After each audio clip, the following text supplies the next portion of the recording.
Narinig mo na ba o napanood mo na ba yung tungkol sa 6-second kiss rule? Parang napakasimple pero malaki palang epekto nito sa pagsasama ng mag-asawa tungkol sa kanilang relasyon. Panoorin mo ito. Men who kiss their wives goodbye when they leave for work live something like 4 years longer than men who don't. Ayon sa mga expert, ito daw ay nag-create ng connection. So hindi lang romance, kundi yung nararamdaman na nandun ka talaga. But the 6-second kiss, which we recommend, has much more potential than that peck on the cheek. What is the 6-second kiss? A kiss that lasts at least 6 seconds. Why not 5 or 4? Because oxytocin gets secreted. With a 20-second hug or a 6-second kiss, you're both secreting oxytocin.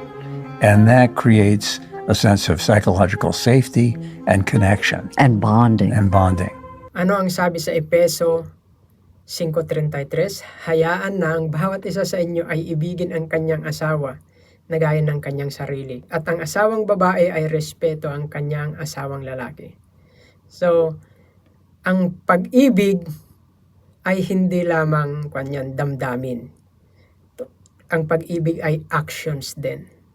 Yan. So, yung simpleng kiss sa loob ng 6 na segundo, parang nagbibigay siya ng pagpapahalaga sa atin bilang mag-asawa sa araw-araw. Ngayon, mayroon ka bang isang maliit na bagay na nagpapakita ng koneksyon o ng pag-ibig sa iyong kapartner? Kung yan man ay kiss, kung yan man ay hugs, yung lahat ng mga bagay na yan ay maaaring magpalakas ng ating pagsasama bilang mag-asawa.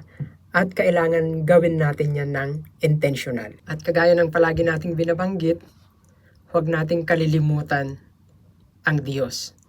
Palagi natin siyang imbitahin na siyang pumagitna sa ating pagsasama bilang mag-asawa sa ating relasyon. Dahil siya ang magpapatibay ng ating pagsasama.